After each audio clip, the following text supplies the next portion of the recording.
περισσότεροι φίλοι νομίζουν ότι η γαλάζια σημαία δίνεται στις παραλίες που βρίσκονται δίπλα σε θάλασσες οι οποίες είναι πεντακάθαρες. Η αλήθεια όμως είναι λίγο διαφορετική. Ναι, μεν πρέπει να είναι καθαρή θάλασσα δίπλα στην παραλία, όμως υπάρχει και μια σειρά προαπαιτούμενων που πρέπει να διαθέτει μια παραλία ώστε να δεχτεί τη διάκριση.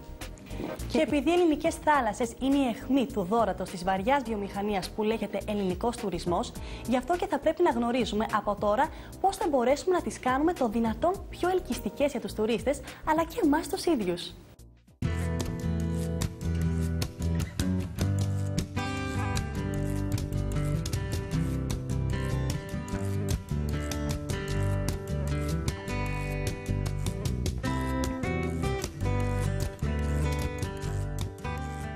Το καλοκαίρι είναι πρώτον πυλών και μαζί με τη θερμοκρασία θα ανεβαίνει και η επιθυμία μας να βουτήξουμε στα δροσερά νερά κάποιας παραλίας. Όχι όμως οποιαδήποτε παραλία. Για να νιώθουμε ασφαλείς ότι κολυμπάμε σε μια καθαρή παραλία, πρέπει αυτή να έχει βραβευθεί με τη γαλάζια σημαία. Το σήμα της γαλάζιας σημαίας δίνεται σε 41 χώρες σε όλο τον κόσμο, σε παραλίες και ακτές που ικανοποιούν μια σειρά από αυστηρές προϋποθέσεις και κριτήρια. Στη χώρα μας, περίπου 400 παραλίες έχουν βραβευτεί με γαλάζια σημαία από την Ελληνική Εταιρεία Προστασίας της Φύσης.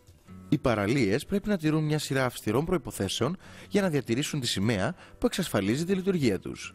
Και εδώ μπαίνει το ερώτημα: πώς οργανώνουμε σωστά μια παραλία? Έχουμε ποιότητα νερών κολύμβησης, περιβαλλοντική διαχείριση, εγκαταστάσεις για άτομα με κινητικά προβλήματα και φυσικά ναυαγωστική κάλυψη.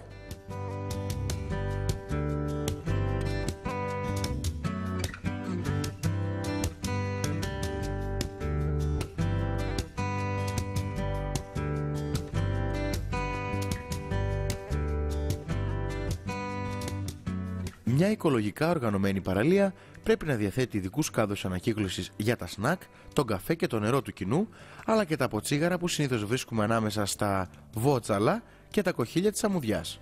Οι σύγχρονοι διαχειριστές μιας παραλίας φροντίζουν να γίνεται ο απαιτούμενος διαχωρισμός των ανακυκλώσιμων υλικών. Το πιο βασικό είναι να υπάρχει διαχωρισμός των υλικών. Τα υλικά, δηλαδή ξεχωριστά το αλουμίνιο, το πλαστικό, το χαρτί. Θα έλεγα ότι μπορούμε να αποφύγουμε στις παραλίες το γυαλί, γιατί είναι επικίνδυνο ακόμη και να το μαζεύουμε. Κάποια στιγμή μπορεί να σπάσει κάτι, να μην φανεί και να δημιουργήσει ένα ατύχημα. Είναι λοιπόν καλύτερα να μην χρησιμοποιούμε γυαλί στις παραλίες.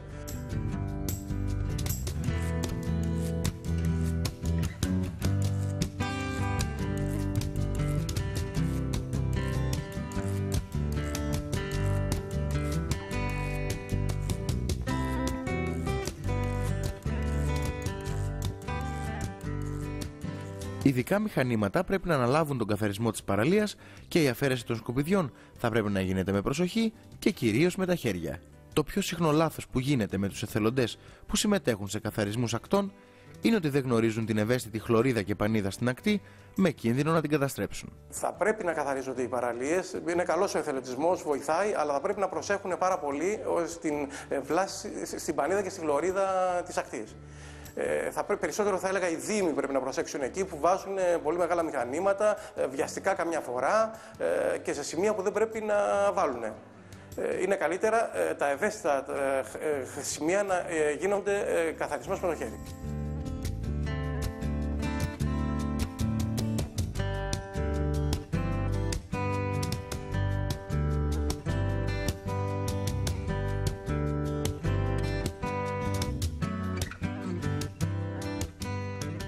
Ιδιαίτερη μέριμνα θα πρέπει να δοθεί στην προσβασιμότητα της παραλίας από λουόμενους που αντιμετωπίζουν κάποιο πρόβλημα αναπηρίας. Για την προσβασιμότητα για τα άτομα με κινητικά προβλήματα θα πρέπει να υπάρχουν βεσέ κατάλληλα, διάδρομος κίνησης, αν είναι δυνατόν κάποιο καρότσι που μπορεί να βοηθήσει ως προς την πρόσβαση στο νερό. Στις παραλίες με γαλάζια σημαία πρέπει να υπάρχουν αρκετοί ναυαγοσώστες και να λειτουργούν ναυαγοσωστικοί πύργοι για την προστασία των κολυμβητών.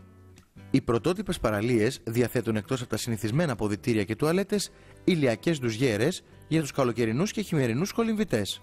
Ο έλεγχος των νερών κολύμβησης είναι συχνός και απροειδοποίητος από τους συντονιστές του προγράμματος Γαλάζια Σημαία.